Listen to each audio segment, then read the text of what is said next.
የምናስተላልፍልህ የክፉ ስራ ውጤት የእሸቱ እንቆቅልሽ የተፈታ ይመስለኛል። ተክልዬ በጣም የቤተክርስቲያኒቷ እንደምትወዳት በደንብ ይገባኛል። እንደዚህ አይነት ጉዳዮች ግን ቢበቃ ጥሩ ይመስለኛል። አጀንዳዎችን ወደዚህ ያመጡ አንደኛና ዋነኛ የቀረጻው ጊዜ የተካሄደው ስተት አንድ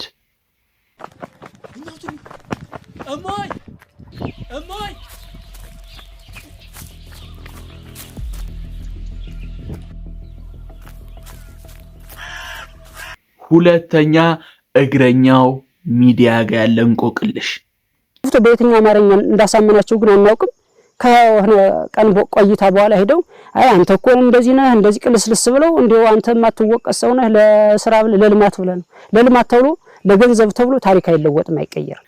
ሶስተኛ ከዋልድባ አባቶች ጀርባ ያሉት ሰዎች እነኚህ ሶስት ጉዳዮች ነገሩን በእሸቱ ወይም በዶንኪቲዩብና በገዳም አባቶች መካከል ያለውን ውጥረት በከፍተኛ መልኩ ጨምረውታል። ኮሜዲያን እሸቱና ወይም ዶንኪቲዩብ እንዲሁም በዋልድባ አባቶች መካከል ከፍተኛ ውጥረት እንደተከሰተ ታውቃላችሁ። ለእሸቱ መለሰ ስመ ክርስትና ወልደ ገብርኤል በዋልድባ እንዳልሻ ቅድስት ኪዳነ ምህረት ዘተስፋ ሐዋርያት አንድነት ገዳምና በገዳሙ ስም በተሰበሰበው ማህበረ መነኮሳት ስም የምናስተላልፍልህ የክፉ ስራ ውጤት ቪዲዮዎቹን መግቢያ ላይ እንዳያችሁት እንዲሁም እንደምናየው ትንሽ ውዝግቡ ከረር ብሏልና የኔንም ሐሳብ ከኋላም ያሉት ነገሮች ምን ይመስላሉ የሚለውን በጥልቀት እንዳስሰዋለን። ሰብስክራይብ ማድረግ በፍጹም እንዳይረሳ። ቪዲዮን ላይክ አድርጉ፣ ለብዙ ሰው እንዲደርስ ሼር አድርጉ። እስኪ የኔን መልከታ እንየው። እኔ እጅግ በጣም የገረመኝ ኮሜዲያን እሸቱ ላይ በዚህ ልክ መነሳት ለምን አስፈለገ? በቃ እንደገና ከኋላ ያዙት ሌላ ሚስጥር ይኖር ይሆን? ይሄ ልጅ ምን አጠፋ? መጀመሪያ ለራሱ ጥቅም ኦር ደግሞ የራሱን ዩቲዩብ ቻናል ለማሳደግ ብሎ አይደለም እዛ ዋልድባ ገዳም የሄደው ዋልድባ ገዳም ላይ የውሃ ችግር ስላለ እሱን መፍትሄ እንድትሰጠን በአንተ በኩል ለህዝብ ይቅረብ የሚል ጥያቄ ቀርቦለት ነው። ይሄን ጥያቄ ተነስቶ ወደ ገዳሙ ሄደ፣ ቀረጻዎችን አካሄደ፣ ለቀቀ ቪዲዮን። እንግዲህ ቀረጻ በሚካሄድበት ወቅት የተሰሩ ክፍተቶች እንዳለ ገልጿል። እሱን ደግሞ በህዝብ ፊት ይቅርታ ጠይቋል። ሳይሆን የትም አናገኝም ነበር፣ አናውቅህም ነበር ያለ ክርስቲያናዊ ስነ ምግባር ይገለጽን። ይሄ ስህተት ተፈጥሯል። ዋልድባ ቀላል ቦታ አይደለም። አንተ ወቀስክም የምትወቀስም ልጅ አልነበርክም።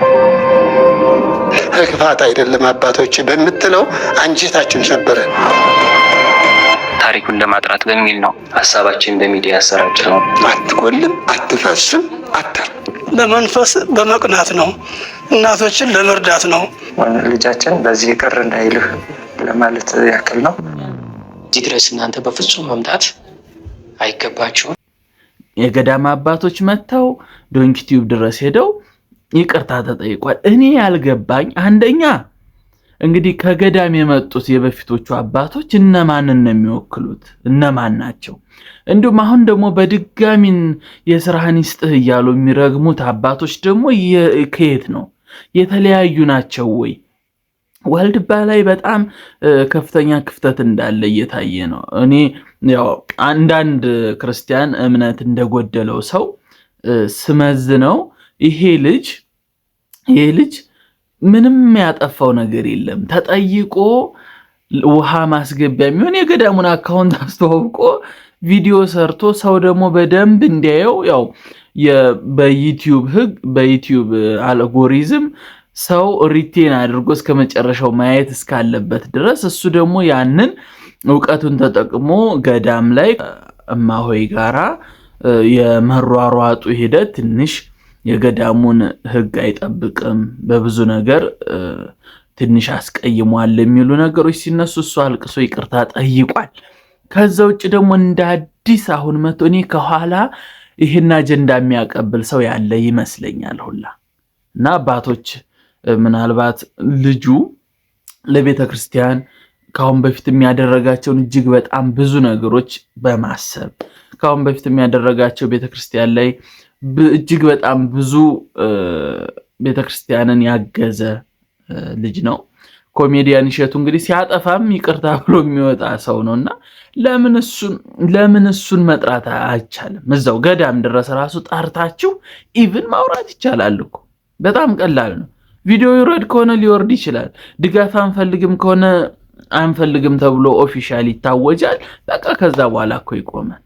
ግን እንደ አንድ የቤተክርስቲያን ልጅ ከሚገፋ ልጅ ከምትቆጡ በውጪ ቀረብ አርጋችሁ ደውላችሁ ጠርታችሁ ይሄ ጥፋት አለ ይቅር ወይ ደግሞ ይሄንን ማስተባበያ ስጥ ማለት ይቻላል። እኔ አንድ እግረኛው ሚዲያ ላይም ከፍተኛ ክፍተት ያየሁት ነገር ይሄን ነገር እስከመቼ ነው እያጦስክ የምትቆየው? ማለት በጣም የቤተክርስቲያን ወዳጅ ነህ እናውቃለን። በጣም ጥሩ እንትን ነው። ግን ይሄን ነገር ማጋጋል ለምን አስፈለገ? ከኋላስ የታቀደ ነገር ይኖር ይሆን? በጣም አስቸጋሪ ነገር ውስጥ ነው ልጁን እየከተታችሁት ያላችሁት። ምክንያቱም በጣም ሳይኮሎጂካሊም ይጎዳል። ማለት ታዋቂ ስለሆነ ምናምን ሳይሆን ይህን ቪዲዮ ሲያይ በቀላሉ ውስጡ ይረበሻል። እንደ ሰው መረበሹ አይቀርም።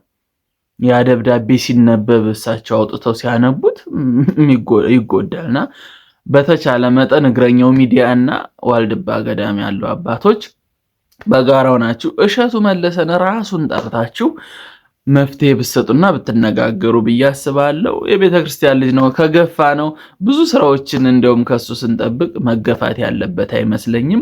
እንግዲህ የቁም ነገር የዩቲዩብ ቻናል ነው። ሰብስክራይብ በማድረግ ቤተሰብ ይሁኑ። እንዲሁም ቪዲዮ ላይክ ማድረግ እንዳይረሳ፣ ለብዙዎች እንዲደርስ ሼር በማድረግ ተባበሩ። በቀጣይ በአዲስ የቁም ነገር ቪዲዮ መለሳለሁ። እስከ ቀጣይ ቪዲዮ ቴንኪው።